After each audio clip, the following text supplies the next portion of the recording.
Essa foi, sem dúvida, uma das histórias que mais me marcaram.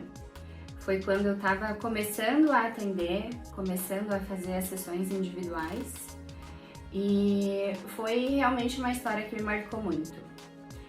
Então, eu me lembro que era uma garota de 17 anos que tinha vindo de uma outra cidade e ela já tinha tentado de tudo para resolver o problema dela. Os pais já estavam desesperados, né? Ela disse: olha, eu tenho 17 anos, eu quero muito conseguir viver normalmente, quero muito poder viajar com as minhas amigas e participar de eventos, porque o problema dela a impedia de ter uma vida normal. Então, quando eu perguntei qual era o sintoma dela, ela disse: Luísa, eu uso fralda.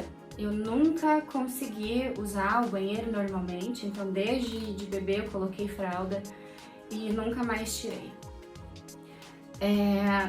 E quando ela me disse aquilo, eu não tinha ideia, né, de qual poderia ser a origem desse sintoma, nunca tinha visto isso antes. Nunca também atendi outra pessoa que carregue esse problema depois dessa sessão, que carregasse esse problema depois dessa sessão. Então, colocamos no campo o sintoma dela. A constelação familiar é uma caixa de surpresa, né? Então, o constelador esquece tudo o que ele sabe, tudo o que ele já viu, e ele se abre para o novo, ele se abre para o campo daquele cliente. Nós somos sempre muito surpreendidos nas sessões. Então, colocamos o sintoma dela no campo. Eu me lembro que foi uma sessão muito rápida, porém muito intensa, muito profunda. Colocamos o sintoma dela no campo. Vimos ali que existiu, antes dela nascer, a morte precoce, um aborto de uma menininha, de uma irmã mais velha. E quando eu olhei para o campo, eu vi a irmã dela, vi a mãe dela, vi a irmã dela, me veio a cena de um banheiro. Eu consegui ver a mãe dela no vaso. Então eu perguntei: a tua mãe teve um aborto antes de você nascer?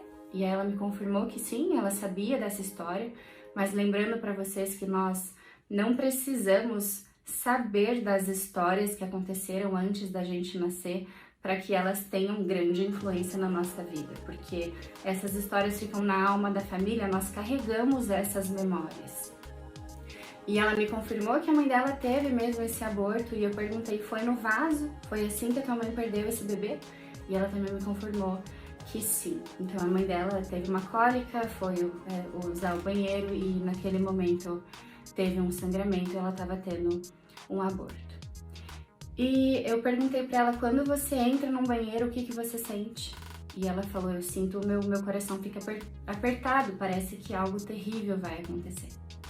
Então, quando ela entra no banheiro, aquilo é um gatilho, então, para ela sentir, né, para ela entrar em contato com essa memória que foi a morte da irmã dela, da irmã mais velha. Então, nós fizemos o movimento, incluímos a irmã, chamei os pais na sala, nomearam a irmãzinha dela. E às vezes parece que são coisas óbvias, né, mas claro que isso nunca tinha passado pela cabeça deles. Eles não sabiam que essa memória poderia ter tanta influência na vida, né, da segunda filha, que foi a minha cliente. E aí o tempo se passou. Depois de 2 meses, eu lembro que o pai dela me ligou e falou: Luísa, meio caminho andado, ela já conseguiu fazer o número 1. E lembro que eu fiquei muito feliz, né, muito contente.